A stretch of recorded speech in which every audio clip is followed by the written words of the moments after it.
So the reporting season, well, I think actually, the other thing that was really interesting as well as watching Alibaba at the moment, and, you know, which was in such a downtrend. But I think the overriding thing for me with that was Charlie Munger took big positions, didn't he, in Alibaba, and then kind of got burnt by it.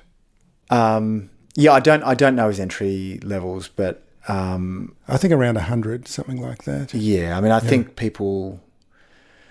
I mean, one of our sort of peers in the industry got a bit carried away with China just as we were getting a bit cautious on it. So, and now we're in this interesting position where I think there is quite a simple trade around a Chinese reopening. I think it'll be pretty gradual. Yeah. If there's one thing that Chinese are very, very sensitive to, it's inflation.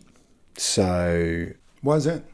Well, there's a very long history of Chinese empires, you know, dynasties, imperial dynasties, collapsing under high food prices. So they're extremely sensitive to, unemployment. You take such a historical perspective on things, don't you? Well, yeah. I mean, we tell ourselves these stories that we live in a new world, but there's nothing new. You know, my sort of latest sort of obsession at the moment is we tell ourselves we're in these, you know, nice little discrete nation states or whatever, but we're really not. I mean, the US is an empire. You know, just the continental US is an empire, right? I mean, they fought a pretty good war with the French and a pretty good war with the French and the Indians and the British. And the British, and a pretty good war with the Spanish, right? To get control of that territory, right? And it's all pretty disparate and all pretty different. And China's an empire, you know, just Han China took over its whole territory. Indonesia's clearly an empire. It's the Empire of Java. So, you know, we can tell ourselves that the goals are all different or whatever, but I don't know that they are hugely different. And we're seeing that right now in Europe, sadly. You know, so I think it's, you know. But yeah, no, the Chinese are, and in very recent history, Tiananmen Square corresponded to, you know, really very serious economic disruption in China in the late 80s and early 90s with incredibly high inflation, you know, 25% inflation. Yeah. So they're very sensitive to it. But as well you should be. You know, there's never a good outcome once you get very serious monetary inflation. Which is what we're going to be talking about today. So let's do an introduction. Let's do it. Shares for Beginners. G'day and welcome back to Shares for Beginners. I'm Phil Muscatello. Inflation, recession, high interest rates, mortgage stress, cost of living pressures, and I'll add war to that list as well. Just some of the cheery headlines that we can look forward to in 2023. And this is the first recording of the new year, and who better to welcome back to the microphone than old friend of the podcast, Julian McCormack, investment analyst from Platinum Asset Management. G'day, Julian. G'day, Phil. Great to see you. Yeah, good to see you, and Happy New Year. Happy New Year to you. So Platinum Asset Management focuses on one asset class, international shares. So today we're zooming out to consider the big picture. So we were just talking then, I'm going to add that in, you know, as a prequel to the podcast episode, and inflation seems to be the big thing. And the first question that I had for you is what went wrong for markets in 2022? And I'm also feeling that that's almost the wrong question. Because there's no right, but there's no right or wrong, is there? Not really. Oh. It's just situation, the way the situation is, you know. Yeah, because people get it in their heads that, you know, markets are against them, or markets, you know, they can run with the markets, but the markets just are, aren't they? Pretty much. Yeah. And the answer I was going to give you was they went down a bit because they went up a lot. And that sounds stupid, but it's about right. And we're very sensitive to the notion of companies over-earning. And that gets a bit confusing for people because they think, well, more money's better. But up to a point, Lord Copper. So when, you know, think about it in terms of your own personal capacity to earn money, you can go through, you know, sprint periods in your life where you work 2 or 3 jobs, or you really squeeze it out at one job and do very well or whatever. But if it's unsustainable, you know, it can't last forever. I can't remember who said that, but it's a funny old quote. It's one of those sort of, you know, Sam Goldwyn quotes. And that's what we saw. So a combination of the end of a period of structurally declining inflation and interest rates, which was probably already ending. Like, this is the thing that catches people out. What has entered people's minds is where everything was fine before COVID, and then COVID came, and then everything got pretty screwy after that. And so wages were growing, properly measured in the States, at about 4% year on year, late 2019 into early 2020. You began to get incipient inflation in the system. We'd already had a couple of goes at tightening rates, remember? And shrinking the balance sheet. So, because that was about 2018, wasn't right. it? That Powell was trying to get the interest rates up somewhere in the Trump presidency. They've been talking about it since 2015. Yeah. So that's, we've had a fair old go at it for a fair range of, period of time. And then you get this incredible stimulus, which was fiscal, not monetary. So it was government spending, not interest rate manipulation. And the combination of those factors saw this incredible share price performance. So in the States, the market I know sort of reasonably well. We go from about 3,000 points to just under 5,000 in about 18 months.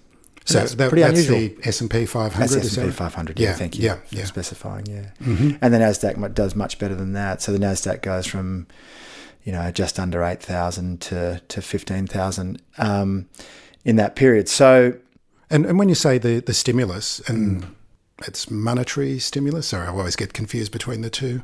Well, you shouldn't feel funny for getting confused, because there's two sides of the same coin.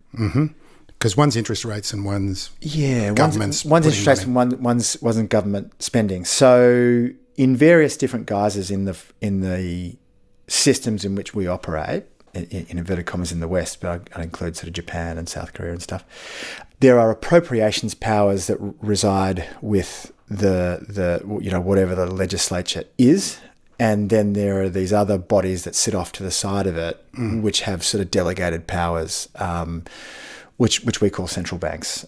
And they have basically set their mandates around the use of interest rates. They can use monetary aggregates. They can use a whole bunch of things if they want, but they don't do that anymore. And then they've done this funny thing added onto that, which is bond buying. But it really amounts to the same thing. It is the setting of interest rates in order to induce activity. So long way of sort of introducing a point, which is to remind people that we had about a decade of zero interest rates and not much going on, right? Yeah. It was all it was fine, but it was all a bit lousy. It was a long, slow expansion, nothing amazing. And then we got the fiscal in combination with it, and the world went mad. So it's that combination of things that saw equities go ballistic, so stocks go up a lot. And that was really, I'd summarize that as, you held a pretty high multiple of earnings and the earnings went wild. I mean, wild. So, US corporate earnings went up by over 50% in a couple of years. And that's over the last, say, 2019 to from 2020, from the beginning of 2020, really to about the end of 2021. Yeah. Right, and then they sort of held that level. Well, they've done all right since then, earnings wise, but that 18 months was just dramatic, and so that's really pretty simple, right? Because the terminology gets confusing because deficit sounds bad. But so let's just close the economy off and say there's only three sectors within it. There's a household sector, so you, me, and our families and whatever. There's a corporate sector, so the people who employ us, and there's a government sector, which is pretty self-explanatory. So if we just rather falsely define the economy as those three sectors, if the government sector is printing or producing a deficit, it's automatically injecting a surplus into those other two sectors. And that's what we saw in the presence of this very accommodative, and that's the fiscal bit, that's the government spending. And then the monetary stuff was important because mainstream economists get themselves a bit tangled up, in my view, around this printing of deficits, because they say to themselves, well, oh no, don't worry about that, mate, because if the government produces a deficit, it's got to fund it. Aha. So that's a trick, because if we go back to that three-sector model of the economy, well, if the government's printing a deficit, how are they going to do it? Well, they need to either tax us or sell bonds to us. So therefore, it's all a bit of a zero-sum game or a constant-sum game. But that ignores what we'd now call sort of unconventional monetary policy, right? So the setting of interest rates by virtue of the buying of bonds at the central bank, that allowed this enormous fiscal stimulus with no, well, in the very short term, no sort of cost to the other two. No consequences. That's right. That's right. That's what it feels like in the immediate term. And now a sugar hit. An enormous sugar hit's a good way of characterising it. And now you get to the hangover of that sugar hit. The kids ate a whole lot of Kit Kat and read cordial at 12 o'clock, and now it's 3:30 in the afternoon. Things aren't going to go that well, right? So that's what happened in 2022. Yeah. Well, that's great, because that kind of segues into what I wanted to talk about in the bond market. Yep. Because I don't think many investors really understand it's fixed income. Is that what it generally is called, the fixed income market? Yep. And there's corporate bonds and there's government bonds. Yep. That's basically it. Yep. But it's huge, isn't it? Massive. Yeah, much bigger than multiples of the stock markets around the world. Yeah. Yeah. So can you just give a bit of an overview, your Sure can. potted summary of it? Sure can. And there's two different bits. Well, as you specified. So there's a corporate bond market, and you are taking a credit risk with the issuer in addition to the interest rate risk of what that instrument will pay you. Can I just interrupt you just for a second? Because another guest said to me, and it was a great summary, you can either own it or loan it.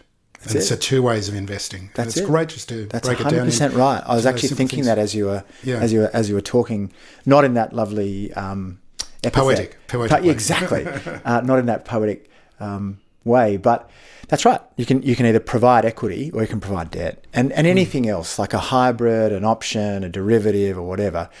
It's a form of one of those two things, or even sometimes a bit of a combination of both, in the form of a hybrid. So, or a convertible or whatever, right? They're combinations of debt or equity. So you can own it or loan it. So if we're in fixed interest world, or bond market world, we're only dealing with loaning. So we don't own anything. They're by and large nominal assets. So they're priced in dollars that can lose value in the presence of inflation. And most bonds will be fixed coupon, right? So I bought a, 8% yielding corporate bond. We hear about the 10-year bond, say, just as simply 10-year Australian bond, and in 10 years' time, if you hold it for that length of time, you'll get that return. That's it. But in the meantime, it goes up and down in value. Wobbles up and down, and those wobblings up and downs, they influence the value of that instrument day by day by day. So the price is set with regard to the interest rate. And simply put, it's worth remembering, if you buy a bond that yields 5 and then interest rates go up, for the dollar you spent buying that bond that paid you 5, the next day, if it goes to 10%, you can buy a 10% yielding thing. So the thing that you own that's yielding you 5 is worth less. It's not worthless, it's worth less, right? So, and then the credit risk part of that is, I hope they pay me back. So there's the interest rate risk, which is what I mean by the change in rates determining what I should pay for the bond today. And we measure that via a thing called duration. And then on top of that, there's this other thing, credit risk. Now, that's all corporate bonds. That's all companies borrowing money from you, right? So if it's BHP, they're probably going to pay you back. If it's, I shouldn't use any names of companies, but if it's, spivvy.com or something, it might not. And so there's an overlay of credit risk on top of that, interest rate risk. And then we get to governments. They, by and large, don't default in their own currency. if they do, they're trying pretty hard to do it. But then you might be taking some currency risk as well, which is, a bit of an overlay. But if you're buying a US Treasury or you're buying an Australian government bond, you're taking absolutely minuscule credit risk, to the extent that we call it a risk-free rate. Yep. Somewhere out the curve, depends on how you think about the world, but, it's either going to be the 10-year or the 5-year or something, which is the price that sets all other prices, right? Because if it's risk-free and I can get that return, so if it's a US 10-year and I'm getting, wherever we are today, 350 or whatever it was, last night, 3.5%, why would I pay someone much more for anything that yields less than that? Because I don't have to take any risk. This bloke's going to pay me in dollars, so I sort of know that's there. Yep. So that sits at the heart of how we price all assets. And so when rates go up, then you get this repricing effect of all other assets. And some of that's just very simple. Am I going to pay as much for a house now that my interest rate to borrow against that house has gone up? No, I can't. Yep. My alternate use of capital has changed, in that example of having a 5% yielding bond versus a 10% yielding bond the next day. That's interesting you say, though, alternative use of capital. Yeah. Because your capital can go into anywhere, an equity market, REITs, all sorts of instruments. Yep. But your decision is affected by that risk-free rate. Yeah, it's all that relative pricing. Yeah. And so we're in this, we think, quite protracted period of really the repricing of risk, because we had a decade of those zero interest rate and indeed negative interest rate policies or outcomes, and that was massively distortionary and is now coming back out of the system. And so what I would ask people to remember, if they're about my age or up, is when you remember or hear about someone talking about their sort of 17 or 18% mortgage in the late 80s, inflation is higher now than it was then. Right? So that is just giving you a little sense of how incredibly distorted the world has become for a whole bunch of reasons. And maybe I shouldn't get too distracted, but I would summarize that distortion as saying no one really wanted to take the pain of an adjustment after the financial crisis, and indeed going all the way really back to the early 2000s under Greenspan. And that induced this sort of mollycoddling effect by central banks.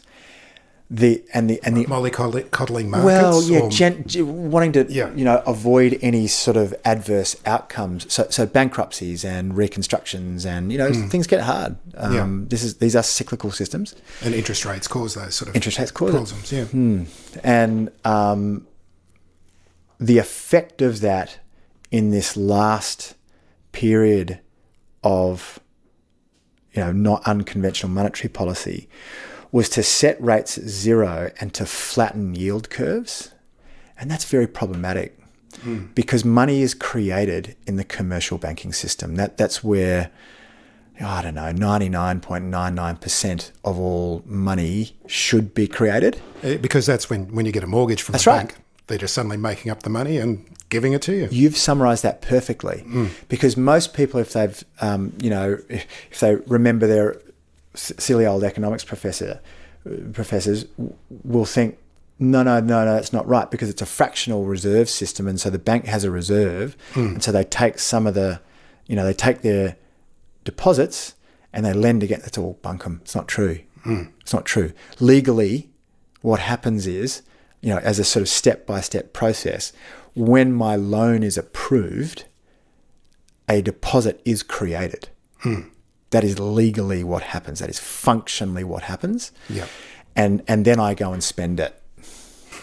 Right? And then I'm on the hook for it. It's not free, but then I'm on the hook for it. So money creation happens in the and there is a view to deposits or reserves, which is, there's periodic testing. And I don't understand the Australian banking system as well as I understand the US one, but there is a weekly observation of reserving in the banking system. And reserves only matter when they're in short supply, because that forces rates up. So when we're talking about the interest rate that the Federal Reserve, the central bank of the states, sets, that's the Fed funds rate, and it's in a 0.25% band, and the central bank maintains that band, and within that band, banks exchange reserves. So just think about, I'm Citigroup and you're Wells Fargo. All my mortgagees come in and they pay back their mortgage. Now I've got too much money, but you're in the reverse situation that week. Everyone's rushed into your branches and they've taken out mortgages. You don't have enough capital. But we can just resolve that by me lending you some. And I do that within the Fed funds market at the Fed funds rate. That is what the interest rate that's being set by the central bank is. It is that rate. So they're the gear wheels that are intertwined with each other. That's and right. Turning and affecting each That's other. Right. That's right. And that gets really important because if there's plenty of reserves in the system, that rate just ticks along and we all know what we'll lend to each other out and blah, blah, blah. And that's an overnight rate, in inverted commas. It's not really an overnight rate. It's a second by second rate. You know, we're constantly doing this intertwining of our balance sheets in the banking system. And then all other rates are sort of set off the back of that, right? So if I go out further in time, I want more rate, usually. And if I am taking more risk, then I want more rate as well. So everything else should slope upwards from that sort of T equals 0 rate, the Fed funds rate, or what we'd call a cash rate. So when you adjust rates up, it has the effect of, in effect, taking liquidity out of the system. I mean, those terms are sort of bandied around, liquidity, blah, blah, blah. But so that whole money sloshing around the system is reduced. In effect. In effect. And the tide goes out. Goes out. But it is more nuanced than that. Because people must remember, what the world was like in 2005 or 6 with much higher interest rates. Liquidity was everywhere. Yeah, that's right. And they were 6%. I got sick of people jamming letters from the bank through my letterbox, offering me another credit card, offering me, right, with a much higher rate. So it's not just the rate; it is actually the animal spirits with which we're all operating. So it's never one thing, but the rate is pretty important. In the expression in your face, which listeners can't see at the moment, but you referred to and I think you're starting to talk about the yield curve here. Exactly. And the direction of the yield curve. And exactly. we've heard about the inversion of the yield curve. Yeah. And this is a really hard question for people to understand. Can you try and explain it simply, what's going on and what it means for equity markets? And I think it is really simple. If I lend you money today, I'm pretty happy if you just pay it back.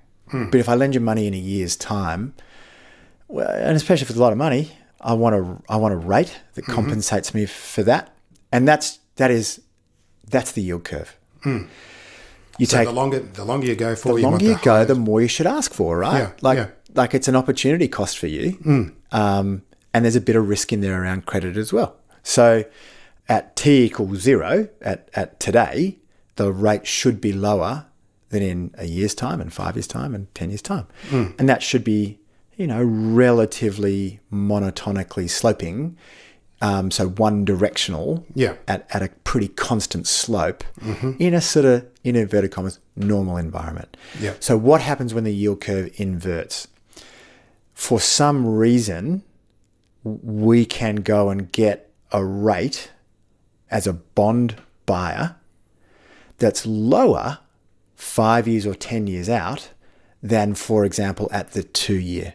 So they're very. So that's an inverted yield curve. It's going in the wrong direction. That's an unusual direction. An unusual direction. So what's happening there is the investors are demanding a higher rate at the 2-year mark than at the 10-year mark, and all the 10-year is the average of 10 years, right? Or however many periods you want to divide that up into. And so what it's saying to you is that interest rates will be higher for the front part of that period of time than at the back part of that period of time. And that is used as both a predictor of recession, but I think more importantly, it helps to force recession to occur.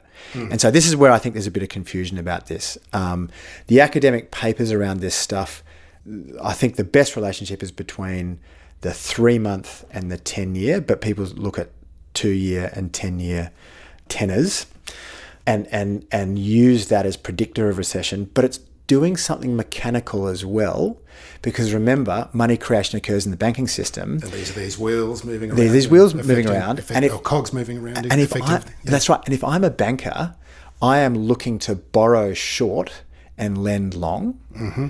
But if I'm borrowing short at a high rate and lending low at a longer rate, at a longer tenor, I'm not in a huge hurry. Am I? There's no reason to. There's no reason to lend money, is there? No. Yeah. So that helps force recession onto the system. Mm-hmm. So it's the combination of both of those things, and it's sort of used as some sort of magical augury or something, right? Like, oh wow, it's predicting something. It's actually forcing it to happen. So it's not just predictive. Yeah. It's helping force it to happen, and that is observable right now. So you have had very rapid credit growth.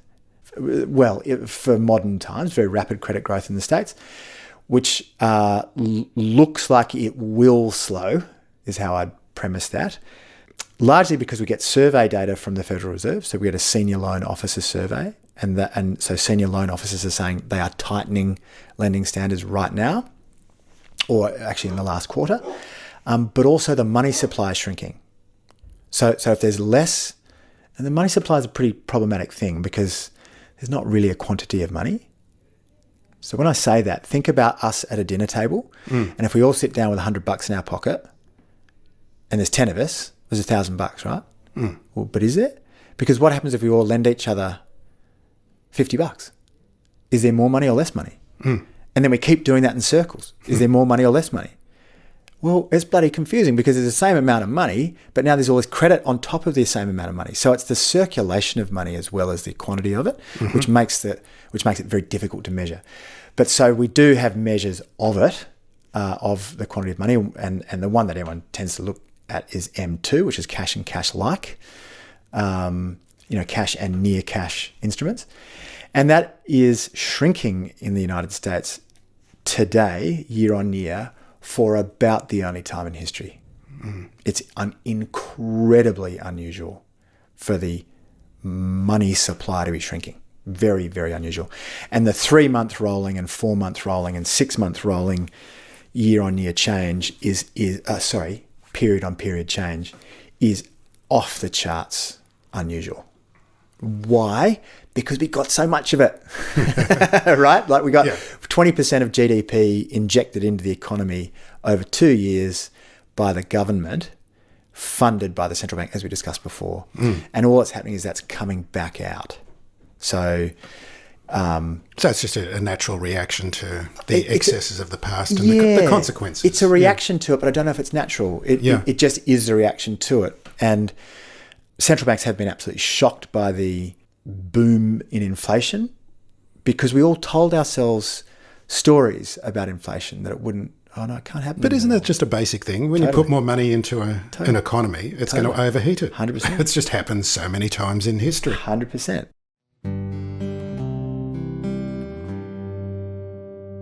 We're talking about the Federal Reserve, who I suppose, or the RBA here. Yeah, there was supposed to have expertise in this area. Yeah, I have a bit of sympathy for them. I have a bit of sympathy for them, we were kind of inflationists, but even we were saying, careful, we don't know, because the institutional framework in which this stuff is all happening has a massive bearing on it. And what do I mean? Wealth inequality is probably pretty important for understanding inflation and inflationary dynamics. Well, it's a huge... I mean, I didn't want to bring it up, but it just seems to be that when asset prices rise, the people who are rich already are just going to get richer. Exactly, and it has no real-world consumer price inflationary impact at all. No. So that's point one. Point two, you've had this very unusual fall in the labour market participation rate in the United States.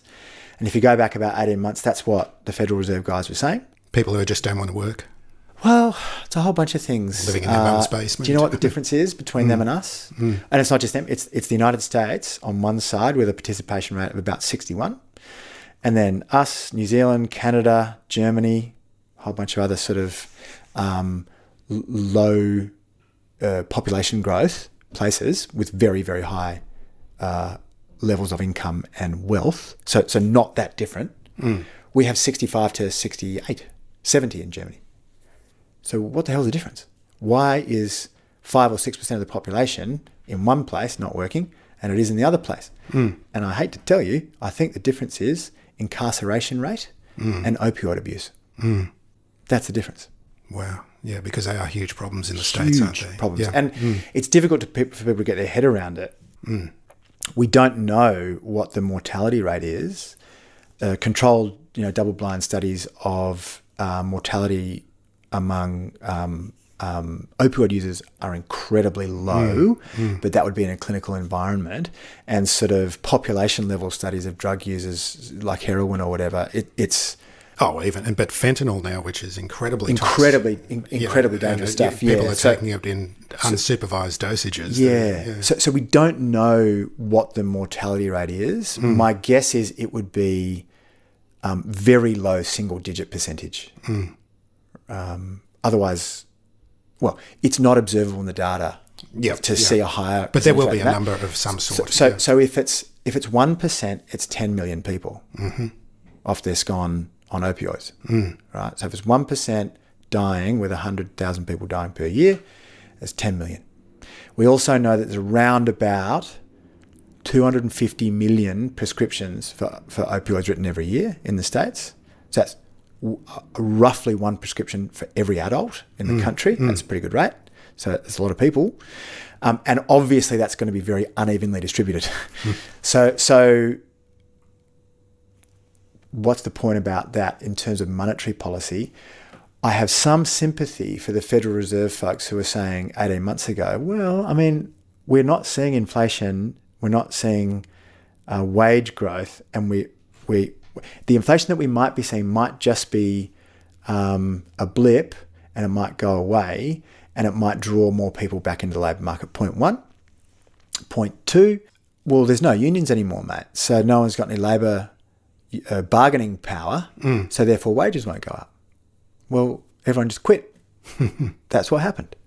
So the job leavers to unemployed, so the ratio of people who are quitting jobs, the ratio of people unemployed, the ratio of jobs open to the ratio to the number of people unemployed are just off the charts high. And so finally, once labour markets got tight enough, you entered like a different sort of regime. That said, we're only just now starting to compare to the high rates of labour of wage inflation of last year. So the rate of change is probably likely to go down at the margin, would be my guess. So if people want to check this stuff, they can go and check the Atlanta Fed wage tracker. That's really useful. It's a proper measure of what's going on in the labour market as opposed to average hourly earnings, which is really bumpy. And that's pretty simple because, if someone retires and they're a neurosurgeon and they earn $1 million a year, and someone enters the labour market and they're a barista and they earn 50 grand, well, did wages go down? Sort of, but not really. Like the wages per sort of unit of work done. Yeah. Like type. Like you need to sort of think pretty hard about how to measure those things. And that's what that Atlanta Fed wage tracker does. So that looks pretty stubbornly set at about 6.3, 6.4% year on year, which is the highest in the series by miles, going back to 1983. So it's in wages now. The rate of change of the wages might come down because if wages were 100 3 years ago, and then they went to 110 over the last couple of years, maybe they won't go to 120. Maybe they'll slow down a bit because the rate of change was so fast. But my gut feel is that wages will be very, very stubbornly high, and that is what is being observed. And in our previous discussions, you've mentioned that these high wages always precede a recession. Correct. Yeah, and high employment precedes a recession. Correct. That's the cycle. That is. There's no getting around it, is there? Nope. Yeah. Nope. Well, there hasn't been hitherto. So average hourly earnings have never gone from over 5 to under 3 without a 10% unemployment rate. Mm-hmm. So there's only a couple of observations of that in 60 years or 70 years. So it's it's not a scientific sample. And what Jerome Powell, who's the head honcho at the Federal Reserve, is saying is, well, I don't know, maybe we just need to lower the amount of jobs being offered. But I don't know how the hell you do that. That's really threading a needle. And especially if you've got that under-participation rate as well. Yeah, exactly. Keeping a lid on things as well. Yeah, precisely. There's a few funny things going on around that. There's probably a bit of labour hoarding. Mm-hmm. So if you're running a factory and you're finding it difficult to employ people and you've found it really hard over like 5 years and it's got harder and harder and harder to employ people, and now you've got your team fully set, you don't want to fire anyone. Because you're afraid after them. You're afraid of losing them, right? So there is a bit of labour hoarding going on. And that is probably skewing the unemployment rate lower. So migration has been really lousy as well. And so the flexibility of labour systems all over the world has been impaired by just COVID, right? Yeah. We can't get fruit pickers. My cousins run a farm over in WA, and one of my cousins does fly in, fly out cans to basically Geraldton, WA. So that's a pretty long trip, mate, but they can't get anyone else. So that's going on all over the world. Yeah. So less flexibility, blah, blah, blah, blah. And those things are always self-correcting, but the mechanism of correction is usually pretty painful. And so that then gets back to corporate earnings, because what we're talking about is and the Fed is saying this, we have a role in moderating demand. That's what they're saying. That's a direct quote. And that means somehow inducing people to do less stuff. And about the only way they can do that is via the wealth effect. So driving up interest rates, which then resets the prices of everything, which you talked about before. Yeah. And that's why they're doing quantitative tightening, which is, rather than buying bonds, so swapping a bond for cash, they're taking the cash and putting the bond back out. So it's taking cash back out of the system in very rough terms. So there's a wealth effect thing. And so we've seen that through 2022. But there's also... So it's a little bit like the pump in your blow-up mattress. 100%. You put some in, then take some out. 100%. 100%. Like it's mechanically like that. So remember, we tried that for 10 years. Didn't really do anything in the real economy. We had pretty stubbornly low rates of economic growth. In fact, it was the longest, slowest economic expansion of the post-war period. And I think actually in the history of the Republic of the United States. And then you got this big whooshing effect at the end. And then, so there's two effects. Wealth effect, which they talked about all the way on the way up, doing quantitative easing. They talked about the wealth effect. And now this moderating demand thing, it is parking people on the sideline of the labour market. It's inducing less hiring and or people getting fired, sadly. That's just the way that works. So the inequality happened when asset prices were ballooning through that period, and then the people that are going to have to pay for it are the less equal. It's nuanced, Phil, because contrary to the mythology of the 70s was a really dynamic period for everyday people. So people who might remember, or are not old enough to remember, the 70s was a period of stubbornly high inflation, wasn't it? High inflation, and it gets... And an oil crisis as well. An oil crisis, and it was a very difficult period and a very dislocated period. In some ways very similar to some of the institutional framework type stuff that's happening right now. So there was a monetary system and it ended. There was an energy supply system and it ended. Right? So the monetary system was, we went off, Nixon shot the Bretton Woods system, which fixed the exchange rates of currencies globally. Which we didn't do until the 80s here in Australia. That's right. It took us until 86, right? But we did, because we kept on ratcheting. Oh, okay. Right, exchange rates different. So we went from, we were $1.10 or something, right, in the Bretton Woods period, and we went to, sort of whatever it was, 70s or 80s, and then we liberalised. I'm getting those numbers wrong, but people can check them. But yeah, so what we'd all sit around and have these currency boards or whatever, and then finally everyone just gave up and said, "Oh, stuff it, we'll just let them all trade with each other," and that happened through the 70s. So it was very disruptive. We had an energy supply system with the United States being the supplier of oil to the rest of the world, and or controlling oil supply in the parts that it needed to. That's why there is a Saudi Arabia, right? Because this, got so much oil. Or the Saud family, right? Like, that country's named after a family, right? That's right, yeah. And that family were the blokes who said, we'll do a little deal here, right? And part of that was the oil. Well, that all broke down because, what was it? 6 Day War, Yom Kippur War. There's a whole bunch of pretty uncomfortable stuff that happened in the Middle East, and the Arab world got jack of it and said, we're going to use the oil sword.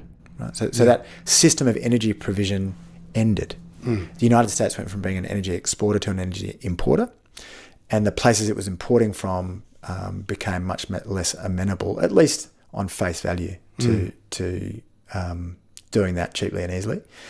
So all those things happened, and that's sort of all happening now, I would suggest. We want to transition away from fossil fuels. It's very difficult. Yep. So we are... The price of energy is going we are in effect ending up. our own energy system provision of energy now. And there is enormous strains around this post-Bretton Woods dollar-based system of exchange rates as well. And that's problematic. Crypto is a part of that. There are these sort of manifestations of this stuff cropping up all over the place. So difficult environment, but do you know what? These economies created heaps of jobs, and they grew very fast through the 70s, but in a very, very volatile fashion. Right? So the average rate of growth real in the States was just under 3.5% through the 70s, but you basically grew at 5 real or 0. And it just lurched around all over the place.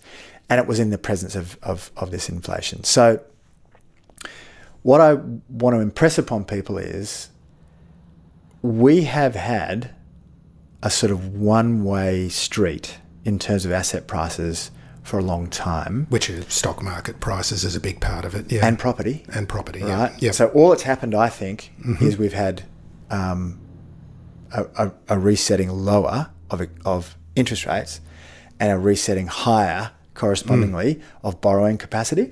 And we've made it pretty expensive and difficult to build houses as well, which doesn't help, which is, there's a guy at Benelong, I'm forgetting his name, he's excellent, Chris Bedingfield. Everyone should look at his stuff, he's excellent. He makes the point, we do make it very difficult and expensive to build houses as well. So it's a combination of all those things, but whatever, we can borrow a lot more, that goes into the price of houses at least partly.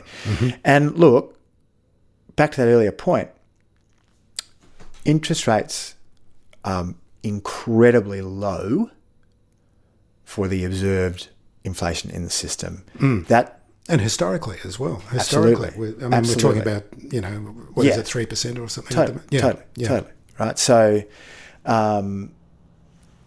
one just needs to be pretty cautious about wanting to take on a whole lot of risk around that, because going back all the way back down to the point around yield curves, the cost of money has been historically too low. It is adjusting higher. That process is difficult and volatile. Right now, markets have become pretty fascinated with, inflation and interest rates. And so right now, today, early January, markets have responded very, very well to the start of the new year and they've been very chirpy, actually, really, for most of the on any sniff of the idea that interest rates are not going to go up as fast as that's right. been expected. That's awesome. Yeah. That's awesome. So I'm very cautious about that. We're very cautious about that, whilst acknowledging that markets are big and smart. So maybe the market's right, and all we have to worry about is inflation. But we would suggest that the next leg of this process is corporate margins will adjust much, much lower. Which means that the return on listed investments is going to be down, lower. Yeah, that's right. And so multiples have come down a bit. Like the PE ratio. The PE ratios have come down a bit. Mm-hmm. But have they? We're not sure they have, because the earnings probably need to get reset much, much lower. And let me just put it in sort of concrete terms. I mean, businesses that we look at every day in trucking, or so we're looking at one at the moment that sells pool equipment, right? These businesses, the earnings doubled in 2 years, and now people are pricing them on the earnings that doubled in 2 years. Because they're looking backwards at the earnings. And they're thinking, well, that looks pretty cheap. Yeah. I mean, that's pretty cheap. And people's estimates for next year are up in every major market in the world. I think that's farcical. Because the bit that we haven't touched on much, and I'm testing yours and your listeners' patience, so I'll do this quite quickly. No, it's okay. We've been going for 52 minutes, but it's the first one of the year, so let's just keep chatting. Well, I don't want to crap on too long. But the other part of this is going back to that point around we had zero interest rates for 10 years, didn't do stuff all. And then what happened? We got fiscal. So government spent money. That won't happen again to the same extent. And in the United States, it will not happen again. Yeah. So people must not think that this parliamentary wrangling stuff that's going on in Congress is random. It's not. That's an agenda being expressed. It's exactly the same thing as happened in 2010. So that was the Tea Party revolution. This one doesn't have a name, but it's the same thing. Yeah. So an enforced kind of fiscal rectitude. Yeah, that's right. Yeah. That's right. And so from 2010 through to the Trump tax cuts that were announced in 2016, implemented in 2017, as I recall, could be wrong, the US deficit shrank by 7% of GDP. And that's roughly what that economy grew by less than as a result. It's fascinating to me that you're sitting around with your colleagues at Platinum, and these are the kind of discussions that you're having. And I mean, these are the kind of, because you really want to have a look at what's going. You're trying to work out what's going to happen to markets in the future. And they're going to affect the investments that you're making, which companies you're going to buy, and which ones you're going to avoid. Yeah, by and large, we have a bit of a look. We have a morning meeting every day, and then there's a couple of other meetings a week. But really, all you're doing is sitting around reading and then dropping numbers into spreadsheets and just having seeing what comes out of just the having other end. to play around with it. But like Platinum, a lot of people's money via their super would be invested in Platinum and other fund managers like yourself. And we're beginning to justify the faith because we stretched the friendship for a while there. So the exercise that we're really engaged in is a balancing of risks. So everyone can see what something earned last year, and you just have to work out what you want to pay for it. And we can get a bit sanctimonious about not wanting to pay too much, and that's cost us returns in the last, in the last part of this last cycle, which is what I meant by my earlier comment. Now there's a bit of a reckoning happening there, and so folks like us who are just a bit more, value-y rather than growthy, we tend to do a little bit better in that environment, so we don't lose as much, and we might even, post some positive numbers while, markets in general or other folks go the other way. And that's sort of what's happening at the moment. I'll just add one other thing to that as well, which is a pretty big sort of thing, is the other thing that's happening is China's beginning to go okay. We would just suggest that there's probably a long, slow, but a definite reopening trade there. Probably been pretty well expressed pretty quickly. So, I'm not suggesting people get too carried away with it, but it will be very gradual. And the Chinese are obsessed with avoiding inflation. So they observed what happened in the West. They don't want any of that. But they are getting to a post-COVID, or I don't know if it is post-COVID, but we all just get used to it. Whatever it is that they're doing. And that was always going to happen. That was always going to happen. And that puts a bit of a bid underneath, basically all of Europe, has sort of, you've had this, so China's sort of reopening. They're a huge trade partner of, a whole bunch of the Europeans, which has helped. I think it's observable in the Aussie dollar, which has been pretty chirpy since about October. Iron ore prices, coal prices, copper prices, blah blah blah. Right, so that's sort of bubbling away as well. I wouldn't suggest it'll be anything like a boom. It'll just be boring, right? And people just not too hot, not too cold. Well, Goldilocks markets. It might be too cold. It might be a bit boring for everybody. It might be a bit lazy and slovenly, but that's fine. That's fine. And so I would suggest to people that China looks a little bit like Japan in the early 2000s. Mm-hmm. It's about the same length of time since that equity market made a peak. So Japan made its peak in 89. Yep. China made its peak in 07. We're a full 15 years on, getting on for 16 years on. That equity market's about half where it was back then in an economy that's 15 times the size. Yep. It's a pretty interesting start. And the nature of that economy has changed a lot. And we're just going to have to get our heads around recognizing that this is a functional place. People looking for some crisis or collapse or whatever, people have been looking at that for 30 years, right? Japan had a ripping great collapse, but 15 years later you could buy. Don't tell me we did. We've made 6 times our money in Japan in 20 years, and the place has got cheaper every year. Well, how does that happen, Phil? Because the companies make money. Yep. They make money, and they're very conservatively run, as totally. I believe. Yeah, totally. So, is there? They don't take on debt in Japan, do they? Not anymore, because that was what that 80s boom was a debt bubble, and then they learnt that lesson. And they won't do it anymore. And so, that just broadens the return profile of markets globally, and we. Because of the length and strength of the last cycle we were in, people feel like, every one of the top 10 companies in the world should be in the US and, everyone should own them and blah, blah, blah. That's just a cycle.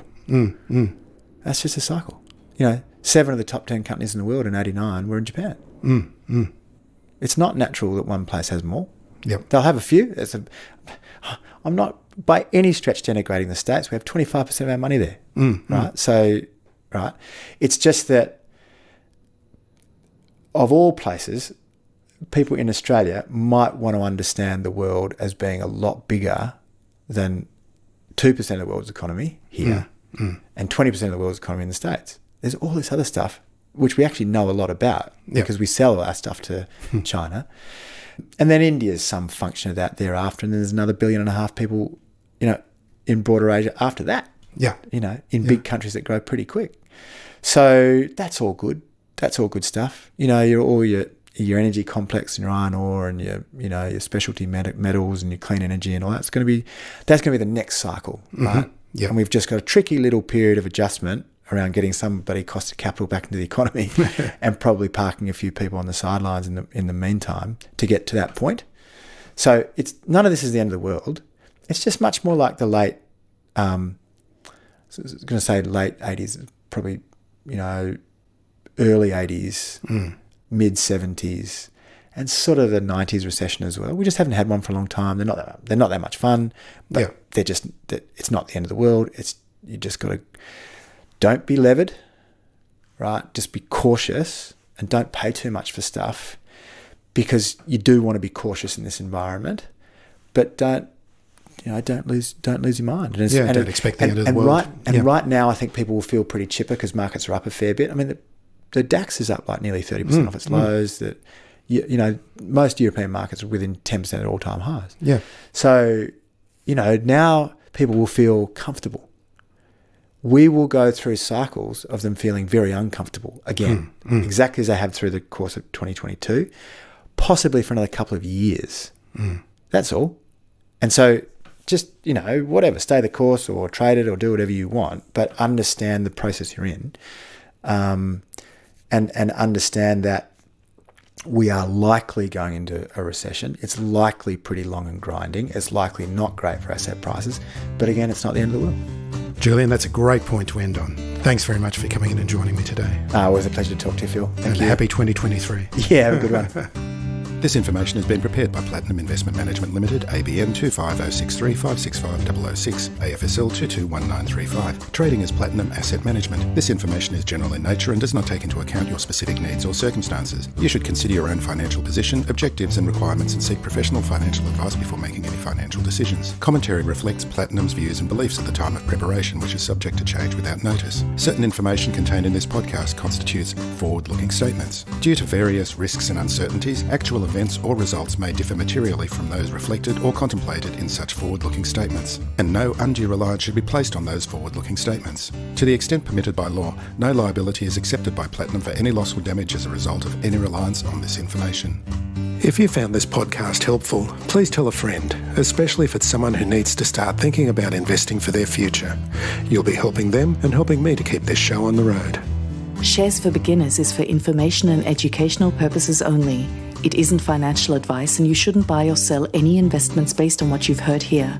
Any opinion or commentary is the view of the speaker only, not Shares for Beginners. This podcast doesn't replace professional advice regarding your personal financial needs, circumstances, or current situation. And thank you for listening to my podcast.